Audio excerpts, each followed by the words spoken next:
Dice la escritura, y los hijos de Israel clamaron a Jehová, porque aquél tenía 900 carros errados y había afligido en gran manera, di conmigo, afligido en gran manera a los hijos de Israel por 20 años. Bueno, hoy en esta mañana oremos, ya les dije, oremos para que el Señor nos dé un lugar ya fijo. Por eso solamente tenemos una pantalla, porque hoy en la mañana se rompió la de allá.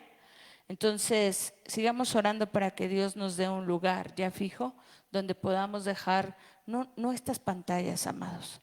Mi hijo, mi esposo y yo soñamos con la pantalla grandototota de LED, que se vea bonito, que se escuche bonito, porque todo es para la gloria de nuestro Dios, amén. Y si en esta mañana pues fue un poquito incómodo solamente leer una pantalla, es por esa situación. Pero sabemos que Dios tiene todas las cosas bajo control, amén. Bueno, entonces en esta mañana, amados, quiero hablarles algo acerca de Débora. Débora, dice la escritura, que fue una mujer que se levantó en el tiempo de los jueces. Fue considerada como jueza, pero en esta mañana traigo 3 noticias para ti. Algo que puede cambiar tu vida y tu expectativa acerca de ser mujer. Amén. Escúchame bien, acerca de ser mujer. Ok. Fíjate bien, nosotros aquí donde acabamos de dar lectura, la palabra de Dios dice que el mismo Dios llevó al pueblo de Israel para que fueran a ser esclavos de los cananeos, ¿sí o no? Nosotros ahí lo leímos, ¿verdad que sí? Bueno, pero escúchame bien lo que te voy a decir. Entonces, Dios llevó al pueblo judío a la tierra de Israel para conquistarlos en diversas partes a las 12 tribus. ¿Quiénes los oprimían? Los cananeos. Pero fíjate que en esta semana que yo estuve escuchando y estuve estudiando y por ahí leyendo un poquito, la palabra de Dios dice aquí donde, y quiero aquí detenerme donde dice, y los habían afligido en gran manera. Entonces, estudiando un poco, me di cuenta que Débora no podía haber sido una jueza o considerado una jueza. ¿Por qué? Porque los jueces solamente le pertenecían a los hombres. Los hombres eran jueces, Dios había levantado jueces en aquel entonces, pero habían pasado 20 años, de 20 a 40 años, donde no había un juez llamado hombre, ajá. Y entonces de repente Dios ve que el pueblo otra vez empieza a hacer lo malo y Dios los entrega, fue Dios, pero escúchame bien, Dios los entrega a los cananeos para que hicieran esto con ellos, para que los afligieran en gran manera. Entonces, en una aflicción del pueblo de Dios, ¿cómo tú, si alguien está afligiéndote mentalmente, cómo tú puedes vencerlo? Y el pueblo de Canaán era lo que hacía con los israelitas. Ellos no venían y no los, perdón por la expresión, sé que hay niños, pero no venían y los apuñalaban, no venían y los ahorcaban, no. Venían los cananeos y los afligían. ¿Alguien ha escuchado esa frase de perro judío? ¿Alguien lo ha escuchado? Perro judío o judío perro. Bueno, pues esta era una de las aflicciones que los cananeos usaban en contra de los judíos. Los cananeos no usaban la guerra, no usaban armas letales en contra de los judíos. ¿Saben qué usaban? Su boca. Y los afligían en gran manera. ¿Saben cómo los afligían? Psicológicamente. Y a mí esto me llamó mucho la atención, porque yo digo, si alguien viene, ¿verdad? Y te da un golpe o te da, no sé, te da una patada, lo primero que tú haces, ¿cómo reaccionas? De igual manera, ¿no? O sea, tú me das una y yo no pongo la otra mejilla, yo también te doy. ¿Sí o no? Pero fíjate que los cananeos, cuando venían y afligían al pueblo, lo afligían psicológicamente. ¿Cómo era esto? Les gritaban de cosas, los maldecían. Muchos de ellos, perdón por la expresión, pero los hacían comer, ajá, con los heces de los animales. Ahí les aventaban el grano. Por eso les digo, de ahí nació esa frase de perro judío. ¿Quieres comer? Como perro. Y eso era lo que hacían los cananeos. Me llamó mucho la atención porque la palabra de Dios dice en un versículo antes, en el capítulo 2, dice que el pueblo clamó a Jehová. Pero clamó porque ellos vieron que tenían 900 carros, pero nunca clamó porque esos carros vinieran y los, perdón por la expresión, pero las atropellaran, vinieran y los maltrataran con ellos. No, ellos clamaron porque ellos tenían miedo, porque tanto era lo que los cananeos les hablaban. Yo me imagino todos los días, así como el gigante Goliat. Yo me imagino que así eran los cananeos. Salía Goliat y les decía: hey, vamos, manden a alguien para que me mate. ¿Qué acaso yo soy esto, yo soy el otro? Yo me imagino que los cananeos de igual manera lo hacían, pero en una forma más extensa.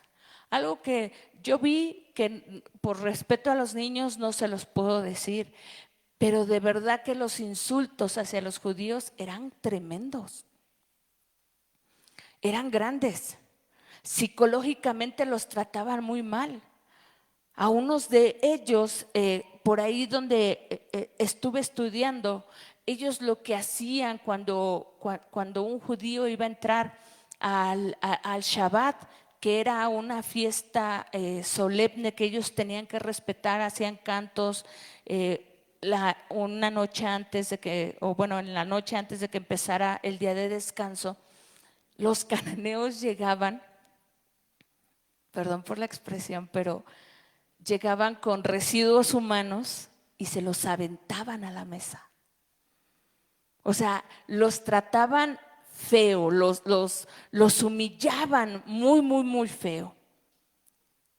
Y entonces, como no había cómo defenderse, porque lo que más hacían los cananeos para ellos era torturarlos mentalmente, yo me di cuenta de algo, amados.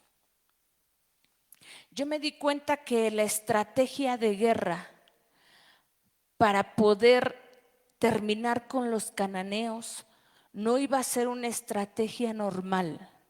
No tenía que ser una estrategia de que, vamos, entonces ahora a ti te doy una bazuca, a ti te doy un bat, a ti te doy una metralleta. No, no iba a poder ser de esa manera, porque psicológicamente el pueblo lo estaban destruyendo. Entonces, no se podía terminar una guerra psicológica, con armas físicas, sino que tenía que haber algo más, tenía que haber algo que despertara al pueblo, de ese adormecimiento que le estaban provocando los cananeos. Nada parecido a nuestra época, nada parecido a lo que el día de hoy viven nuestros hijos en las escuelas, nada parecido. Porque nosotros podemos escuchar, es que le están haciendo. Nada parecido. Y nosotros vemos a nuestros hijos, amadas, cómo nos los están maltratando. No nada más a nuestros hijos, a nuestro esposo, a nuestro hermano, a nuestro papá, al que está a nuestro lado. Es más, a nuestra nación. Así es.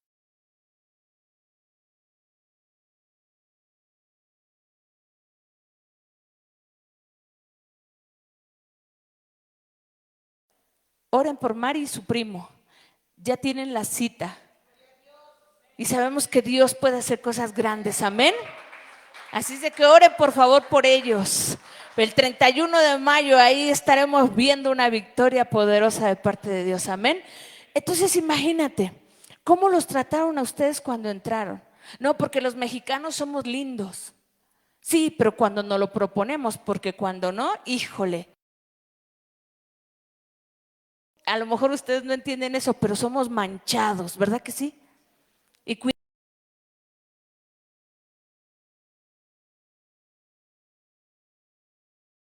el pueblo de Israel.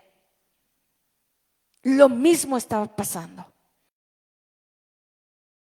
Los canaleos los maldecían, así como de repente se levanta un compañerito en la escuela y maldice a nuestro hijo. Y de repente viene uno y se atreve a decirle, ay, sí, tú, gordo, ay, sí, tú, patas chuecas, ay, sí, tú, dientes chuecos. Y entonces hay un bullying en contra de nosotros.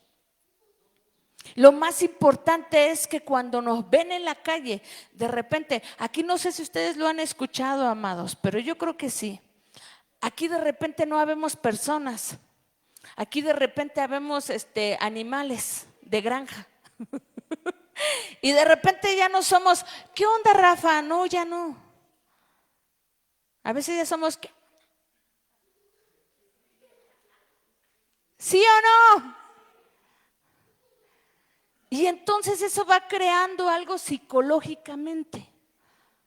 No solamente en nuestros niños, también en nosotros. Y crea un complejo de inferioridad, ¿sí o no? Porque toda la vida te dijeron, burro, no puedes, no eres inteligente, esto, el otro, ve nada más, estás bien feo, no, tú.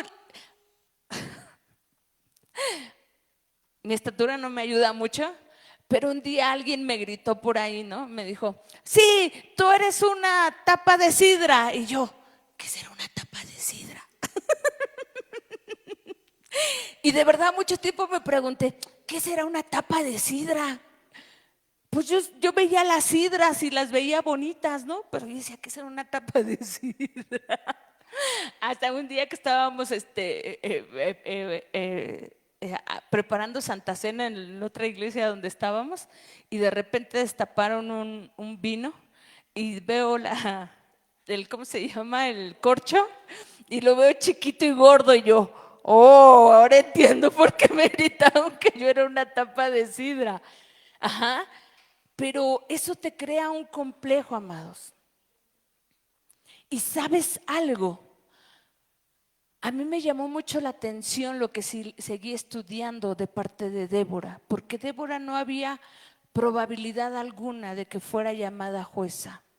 Ella era una profetisa, mucha gente lo sabía porque ella era una mujer que tenía muchos estudios, hablaba muchos idiomas, ajá.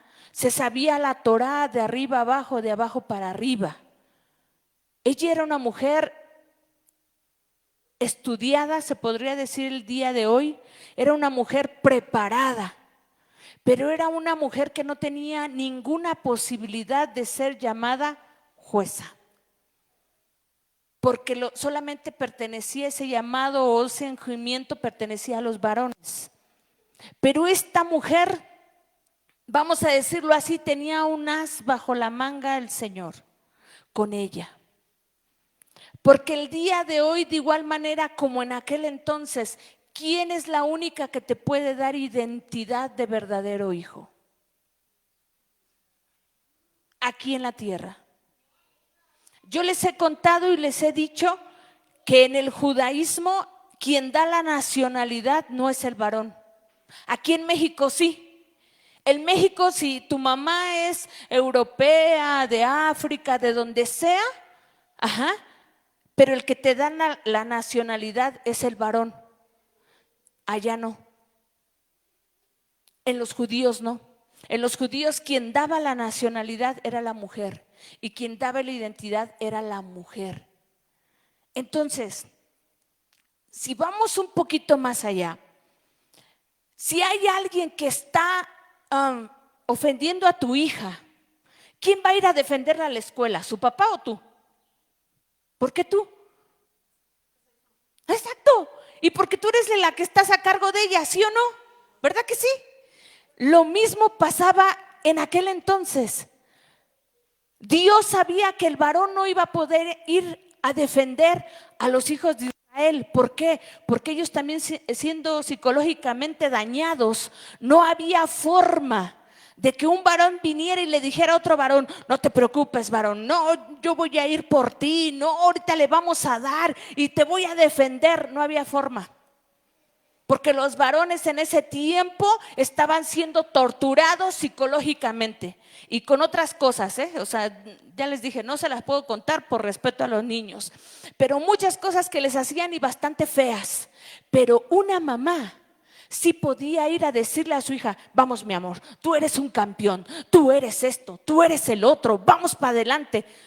¿Sí o no? O bueno, al menos de que aquí no haya de esas mamás. ¿Verdad que sí? Porque yo a mi hijo, siempre que lo veo, yo le digo a mi hijo: mi amor, eres un campeón, vas a llegar a hacer cosas grandes. No, Dios te ungió, te preparó desde mi vientre y tú vas a ver, Dios en su tiempo te va a exaltar. Y no, yo así se lo digo. Y quizás para ustedes, mi hijo, para muchos de ustedes, mi hijo, digan: ay, barboncito, morenito. Pero para mí, yo siempre le he dicho: vamos, mi amor, tú puedes. Lo mismo hacía Débora. Porque Débora, estando abajo de una palmera, ¿cuántos conocen la historia? A mí me llamó mucho la atención, porque dice que ella se ponía a enseñar, escúchame bien, no a juzgar, Al principio ella no juzgaba hasta que Dios la llamó como jueza, pero al principio ella solamente enseñaba y profetizaba. Pero me llamó algo mucho la atención porque dice que profetizaba y enseñaba debajo de una ¿qué? De una palmera. Y entonces yo dije: a ver, ¿cómo que debajo de una palmera? ¿Sabes por qué debajo de una palmera? Pero el escritor ahí refiere algo y dice que a la sombra de la palmera. Y yo dije: ah, caray, a la sombra. Algo tiene que ver la sombra. Y ya les dije que como yo me hago mis propias películas para entender al Señor, yo le dije: a ver, Señor, ¿cómo que una palmera, sombra? ¿Por qué una sombra? Porque la escritura dice que todo lo que pasó en el Antiguo Testamento era una ¿qué? Sombra de lo que había de. Entonces, a ver, una sombra. No había jueces, no había profetas, solamente había una mujer que profetizaba y enseñaba. Entonces esto era una sombra de lo que había de venir. ¿Una sombra de quién? De tú y de mí.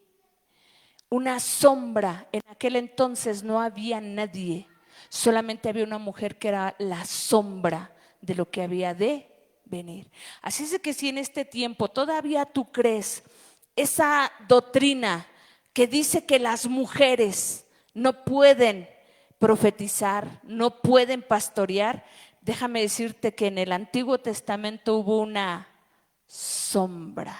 Amén. ¿Ya vieron por dónde las voy llevando? Ok. Era una sombra de lo que había de venir. Y dice que la palmera, solamente la palmera tiene un corazoncito. Es una palmera enorme, pero dice que tiene un corazoncito. ¿Saben por qué tenía un corazoncito? Pero ese corazoncito era el pueblo del Señor y ese corazoncito estaba lastimado. Por eso es que esta mujer enseñaba, profetizaba y después juzgaba a la sombra de la palmera. Porque esta mujer iba a ser, era el diseño de Dios para sanar el corazón y la mentalidad del pueblo de Israel. Esta mujer no se preocupó porque el enemigo tuviera 900 carros.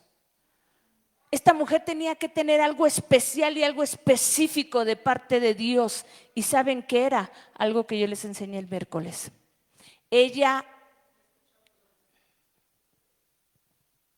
¿Cuántas mujeres aquí me pueden decir, yo he escuchado la voz de Dios?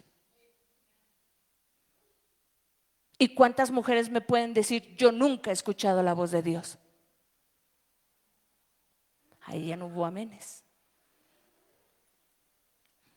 Porque algo que distinguía a esta mujer, aparte de que era profeta, de que era muy intelectual, de que aprendía demasiadas cosas, que era capaz de juzgar a un pueblo, lo que esta mujer más tenía era ¿qué? Que ella podía escuchar la voz de Dios.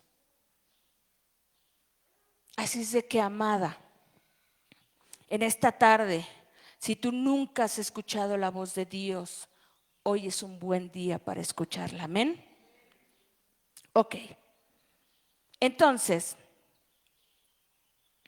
escúchame bien.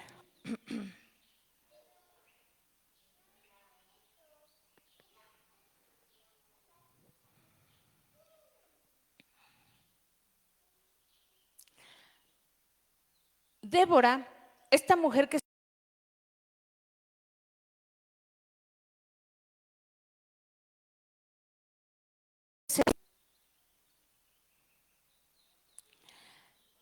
que las 12 tribus venían a ella para que ella les pudiera juzgar a favor o en contra del pueblo. Ajá, pero escúchame bien, la palabra de Dios dice que esta mujer era casada, pero estudiando un poco, ¿qué crees? Que nunca encontré que ella tuviera hijos. Ella no tenía hijos, ella solamente tenía un esposo.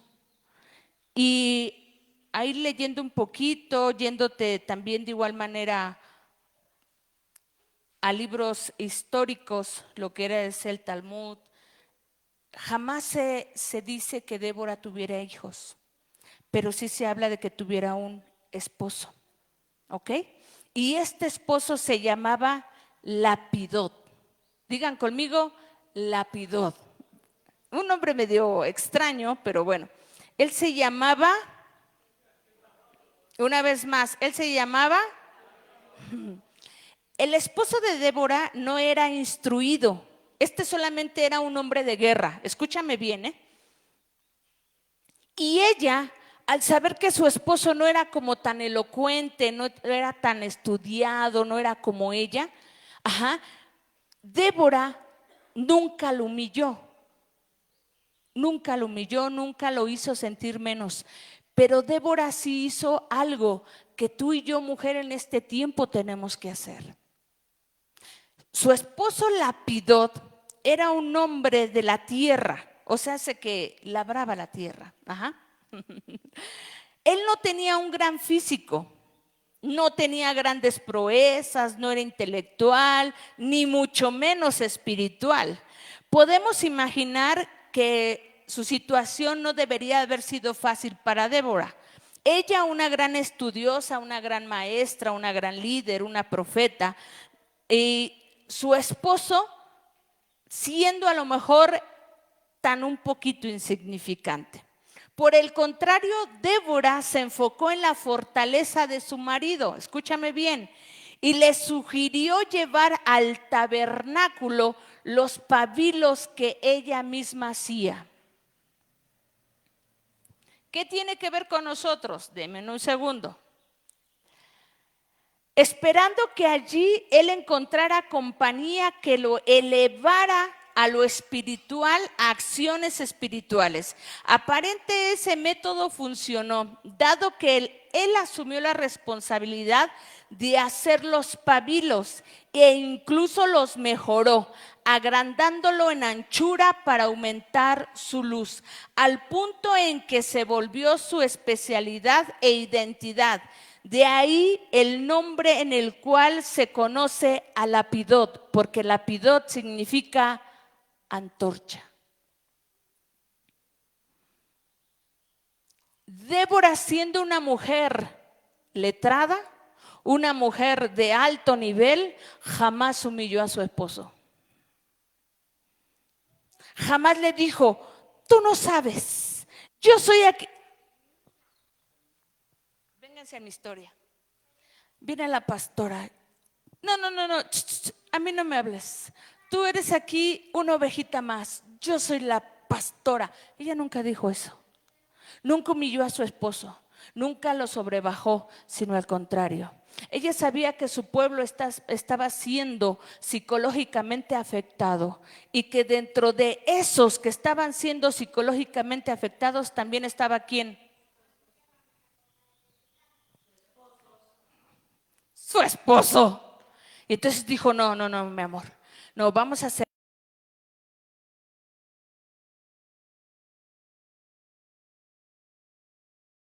como lo que dice tu nombre. Así es de que así, mi amor, yo te voy a hacer, yo te voy a ayudar, yo te voy a impulsar, yo te voy a empujar. ¿Cómo? Físicamente no, espiritualmente, para que tu luz se haga más grande y tú ilumines. 60 pesos el kilo, ¿tú crees que con eso vamos a comer? Pero las de allá afuera, ustedes no, ustedes son mujeres sabias que edifican su casa, no como esas necias que con sus propias manos la derriban. No, ustedes son mujeres de Dios, amén. Ustedes son mujeres de Dios, amén. No me espanten, hermana.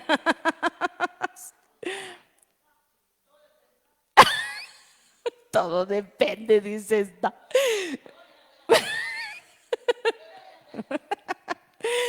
Pero esta mujer, eso fue lo que hizo con su esposo. Por eso es que Dios vio su corazón y dijo, si estás haciendo eso con tu esposo, ¿qué no podrás hacer con el pueblo? Y a veces nosotras, hermanas, queremos cambiar al pueblo.